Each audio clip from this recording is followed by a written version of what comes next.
32 ലക്ഷം രൂപയൊക്കെ എന്നെ പോലെ ഒരു പൊതുപ്രവർത്തകരുടെ കയ്യിൽ വന്നാൽ 100% എനിക്ക് ഉറപ്പാണ്. അത്തരം ഭീമമായൊരു തുക എന്റെ കയ്യിൽ വന്നാൽ ഞാനത് ആദ്യം മുഖ്യമന്ത്രിയുടെ ദുരിതാശ്വാസ നിധിയിലേക്ക് കൊടുക്കും. നിന്റെ വെടി ഞാൻ കുറെ കേട്ടതല്ലേടാ. എന്ത് ചെയ്യാനാ? കഞ്ഞിയും വെള്ളവും കുടിച്ച് ജീവിച്ചോട്ടെ നേരിയ പ്രചരിപ്പിക്കപ്പെട്ടത് നവമാധ്യമങ്ങളിൽ അങ്ങനെ ഒരു വാർത്ത ഏറ്റെടുക്കുന്നു. അതിനർഹിക്കുന്ന പുച്ഛത്തോടുകൂടി. കാരണം 32 ലക്ഷം രൂപയൊക്കെ എന്നെ പോലെ ഒരു പൊതുപ്രവർത്തകരുടെ കയ്യിൽ വന്നാൽ 100% എനിക്ക് ഉറപ്പാണ്. അത്തരം ഭീമമായൊരു തുക എന്റെ കയ്യിൽ വന്നാൽ ഞാനത് ആദ്യം മുഖ്യമന്ത്രിയുടെ ദുരിതാശ്വാസ നിധിയിലേക്ക് കൊടുക്കും.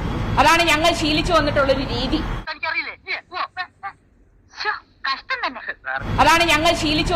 രീതി. ഞാൻ മനസ്സിലാക്കിയിട്ടുള്ള കാര്യം അങ്ങനെയാണ്. വ്യക്തിപരമായി ഇത്രയും തുകയൊന്നും കൈവശം സൂക്ഷിക്കുന്ന രീതിയോ പ്രവർത്തന പാരമ്പര്യമോ കുടുംബ അന്തരീക്ഷമോ അല്ല എന്നെ പോലെ ഒരാൾക്കുള്ളത് എന്നതുകൂടി എന്നെ അടുത്ത് സഹകരിക്കുന്നവർക്കെല്ലാം അറിയാം. പക്ഷെ ഇതൊരു സോഷ്യൽ മീഡിയ പ്രചരണമാണ്, വ്യാജ പ്രചരണമാണെന്ന് കരുതി ഞാൻ അതിനെ ഗൗരവത്തിലെടുത്തില്ല. ഇന്ന് നമ്മുടെ ചാനലിലെ ചില സുഹൃത്തുക്കളൊക്കെ എന്നെ വിളിക്കുന്നവർക്കെല്ലാം ഇത് അസത്യമാണ് എന്ന ബോധ്യമുള്ളപ്പോഴും എന്നെ വിളിക്കുന്നുണ്ടായിരുന്നു. അപ്പൊ വിളിക്കുന്നവരോടൊക്കെ ഞാൻ ചോദിച്ചത്, ഇങ്ങനെ എന്തെങ്കിലും സർക്കാർ ഉത്തരവ് ഇറങ്ങിയിട്ടുണ്ടോ? ഉണ്ടെങ്കിൽ നിങ്ങൾ അതിന്റെ ഒരു കോപ്പി എനിക്ക് വാട്സപ്പ് ചെയ്ത് തരണം.